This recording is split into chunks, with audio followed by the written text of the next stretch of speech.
Choisissez correctement l'objectif. Laissez l'objectif être tellement convaincant que l'objectif lui-même soit une défense contre les distractions. Si vous choisissez un but qui n'est pas suffisamment digne, il n'a aucun sens de rester concentré dessus. Vous ferez beaucoup d'efforts de vous concentrer sur votre objectif, mais vous constaterez que vous serez invariablement distrait au bout d'un certain temps. Ce n'est pas parce que les distractions sont puissantes, c'est parce que votre objectif est impuissant.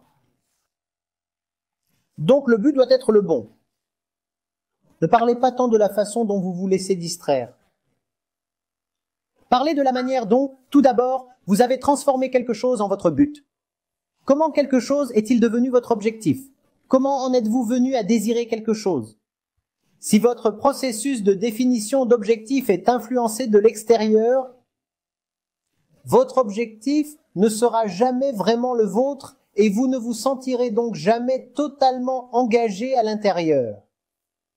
Ous pouvez vous persuader d'atteindre le but, mais cette persuasion ne pourra pas durer longtemps. Elle ne pourra pas avoir beaucoup de force.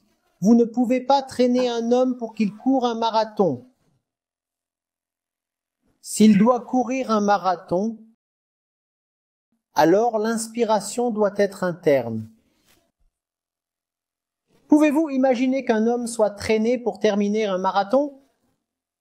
Pendant combien de temps allez-vous le traîner? La plupart d'entre nous qui courons après des objectifs sont comme cette personne que l'on traîne. Cette inspiration est-elle vraiment la vôtre? Ou vous précipitez-vous sur un objectif parce qu'un millier d'autres personnes veulent la même chose?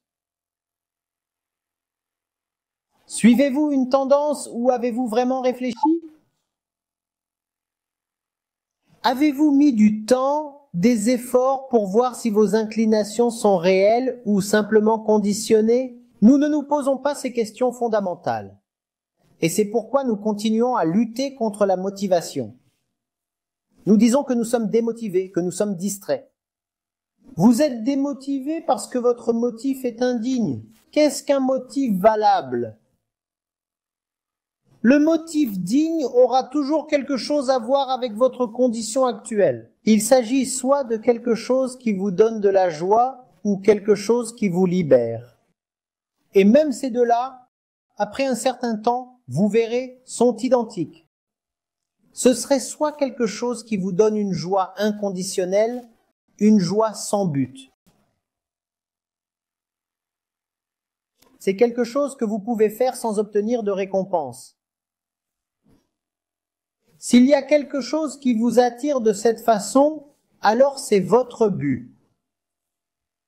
Et si vous vous précipitez vers quelque chose parce que cette chose vous offrira quelque chose en retour, alors c'est une forte indication que vous avez mal choisi votre but. Si vous dites que ce point X devant vous est votre but parce qu'en l'atteignant, vous serez récompensé par de l'argent, une carrière ou du prestige, il y a de fortes chances que vous ne puissiez pas maintenir votre motivation longtemps. En revanche, si vous faites quelque chose juste pour le plaisir inaltéré de le faire, vous ne voulez rien en retour, c'est l'action qui est le retour. Vous ne dites pas que je recevrai quelque chose après avoir réussi. Vous dites le processus même de faire cette chose est la félicité, le retour, la récompense. Vous ne serez alors jamais distrait. Et l'autre chose que j'ai dite, c'est que vous resterez fidèle à votre objectif si celui-ci vous libère. Identifiez l'endroit où vous êtes asservi. Remettez en question cette servitude. Et si défier cette servitude est votre but, vous resterez engagé, vous ne serez pas distrait. Vous devez découvrir ces deux choses. Votre but vous offre-t-il une joie inconditionnelle? Comprenez-vous ce que signifie inconditionnel? Vous ne dites pas que je ne serai heureux qu'après avoir reçu les bénéfices. Vous dites que que je réussisse ou que j'échoue, je serai simplement heureux. Parce que le simple fait d'être dans cette situation, d'être dans le voyage, d'être dans le processus, est si agréable. Vous resterez alors fidèle à votre objectif. Félicitations, vous avez trouvé quelque chose de magnifique. Ou si votre but conduit à la liberté et à la libération, alors encore une fois, votre but ne vous décevra jamais ni ne vous désintéressera.